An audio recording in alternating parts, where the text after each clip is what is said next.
Hello friends, இன்றைக்கி வந்து நம்ம ஜவ்வரிசியை யூஸ் பண்ணி ரசமலாய் எப்படி செய்யுதுன்னு பார்க்கலாம். அதுக்கு நான் ஜவ்வரிசி வந்து இந்த மாவு ஜவ்வரிசியை ஒரு மணி நேரம் போல் ஊற வச்சுருக்கேன். வாஷ் பண்ணிவிட்டு நல்லா ஊற வச்சுருக்கேன்.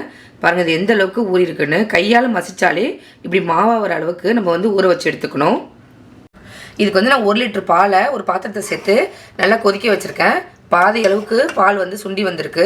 இல்லை கொஞ்சமாக வந்து நான் சாஃப்ரானும் 1 சிட்டிகை வந்து மஞ்சத்தூளும் சேர்த்துருக்கேன்.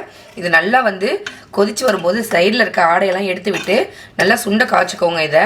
இது கொதிச்சிட்ருக்குது. இந்த நேரத்தில் நம்ம வந்து இந்த மாவை ரெடி பண்ணிக்கலாம். இப்போ ஊறின ஜவ்வரிசி கூட நம்ம வந்து என்ன பண்ண போகிறோம், பால் பவுடர் சேர்க்க போகிறோம். 1/2 கப் அளவுக்கு நான் பால் பவுடர் எடுத்திருக்கேன். இதை வந்து இது கூட சேர்த்துட்டு நல்லா கையை வச்சு பிசைஞ்சு விட்டுக்கோங்க. உங்களுக்கு வந்து ட்ரையாக இருந்துச்சு அப்படின்னா கொஞ்சமாக பால் சேர்த்து பிசைஞ்சுக்கோங்க. இப்படி கையை வச்சு நல்லா பிசைஞ்சிங்கனாலே நல்லா வந்து ஒன்று சேர்ந்து வரும். இன்கேஸ் உங்களுக்கு ட்ரையாக இருந்துச்சு அப்படின்னா கொஞ்சமாக காய்ச்சி ஆற வச்ச பாலை லைட்டாக அப்படி தெளிச்சிட்டு பிசைஞ்சுக்கோங்க. நிறைய சேர்த்துடாதீங்க, அப்புறம் உருண்டை வந்து உருட்டுறதுக்கு நம்மளுக்கு வராது. இந்த மாதிரி நல்லா பிசைஞ்சு ஒரு டோ மாதிரி ரெடி பண்ணிக்கோங்க. இப்போ நல்லா பிசைஞ்ச மாவுலேருந்து இந்த மாதிரி சின்ன சின்ன உருண்டைகளாக உருட்டிக்கலாம். உங்களுக்கு எந்த சைஸில் வேணுமோ நீங்கள் அந்த சைஸில் உருண்டை பிடிச்சிக்கோங்க.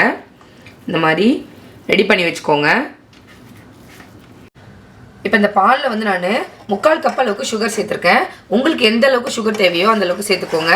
இப்போ சுகர் சேர்த்து நல்லா கொதி வந்ததும் நம்ம வந்து உருட்டி வச்சுருந்த உருண்டைகளை ஒன்று ஒன்றா உள்ளே சேர்த்துக்கலாம்.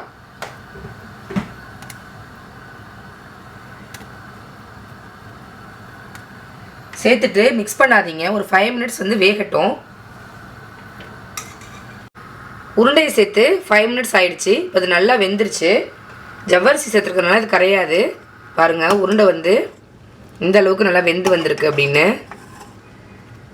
இந்த மாதிரி வெந்து நல்லா மேலே எலும்பி வரும். இது எந்த அளவுக்கு வந்து கொதி வருதோ பால் வந்து திக்காகி வர வர டேஸ்ட்டாக இருக்கும். அதுக்காக தான் வந்து இந்த மாதிரி கொதிக்க விடுறோம். பாருங்கள், சூப்பராக ரெடியாக இருக்குது.